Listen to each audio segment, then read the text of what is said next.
Now we come to electric potential versus the electric field. What are these? Magnitude wise, due to a point charge q, the field is q upon 4 pi epsilon naught r square, and v, which is even otherwise scalar, is this, correct? So one varies as 1 by r, another varies as 1 by r square. One is a scalar, another is a vector, right? So we can in a sense make a difference. So electric potential and electric field, okay? So one of them is this is a scalar quantity, right? This is a vector quantity. What difference? What other difference? This varies as 1 upon r. This varies as 1 by r square. Is it not? Any other difference? Obviously, they are theoretically different things, right? Okay, so these are two major differences, and if you try to plot it,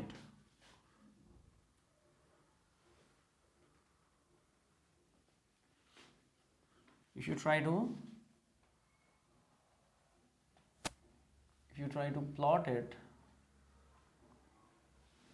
in the Cartesian plane versus r,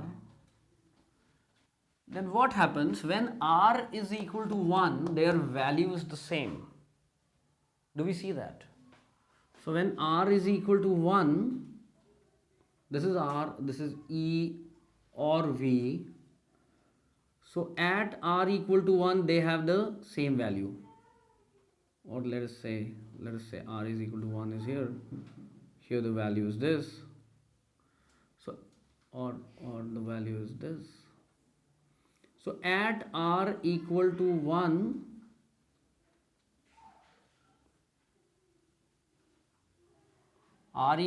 the value is, what is the value? Q upon 4 pi epsilon, right? This is the value. Now try to think, if I am greater than 1, then the electric field falls more sharply, is it not? So instead of 1, if I go to 2, then this becomes, if r is equal to 2, then my V becomes 0.5 of this, while my E becomes 0.25 of that, right? So what happens? So my E, I'm trying to draw E first. So my E falls sharper. Okay? Obviously it will keep on decreasing and will go to 0 at infinity. So it is something like this. Okay? If I mark the potential, my potential falls less sharply. Is it not?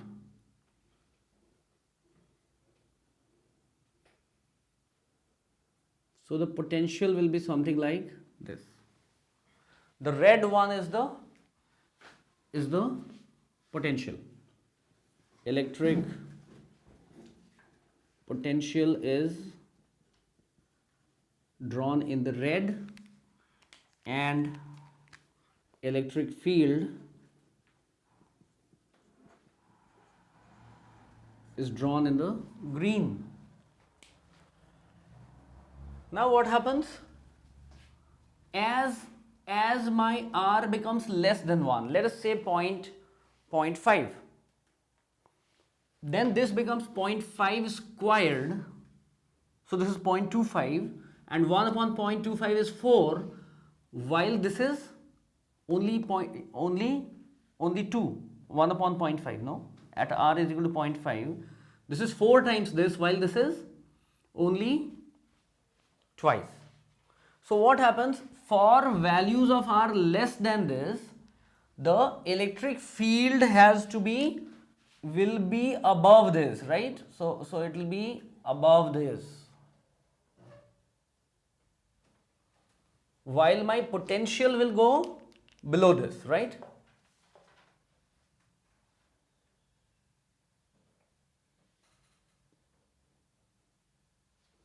Do we see that? So for r less than 1, my electric field is higher than the potential magnitude wise for the same charge, okay? While for r greater than 1, your electric field is less than the electrostatic potential, is it not? So for r greater than 1, for r less than 1, your E is greater than V. For r greater than 1, E is less than V. Do we get that?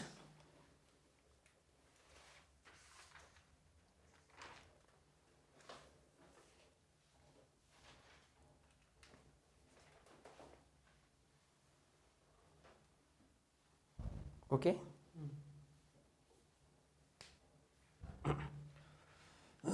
Now you should understand one thing. What happens if Q is negative? What happens if Q is negative? What happens to the electric potential? For example, this Q is a negative Q, and you are trying to come from infinity to this point P. What happens? Say if I am at this point, and we have said that we do not want to let it accelerate, so this positive charge, how is electrostatic potential defined in the first place? How is it defined? It is defined as the plus 1 coulomb of charge coming from infinity to this point, right? Now this negative charge will develop an attractive force on this, right? So the system will attract you. This is your F system. The system attracts you, and the external thing has to oppose you. The external has to oppose you. So F external is this. Now you are moving, you are applying a force in that direction, radially away, and your displacement is in this direction. Is it not? This is your ds vector, right? This is your ds vector. So what happens? What is the angle that this force makes with the ds vector? 180 degrees. So what is the work done? Negative. No? Negative. So if q is less than 0, v has to be less than 0. And if q is greater than 0, then v is greater than 0. You understand? Do we understand this point? Fine? Okay.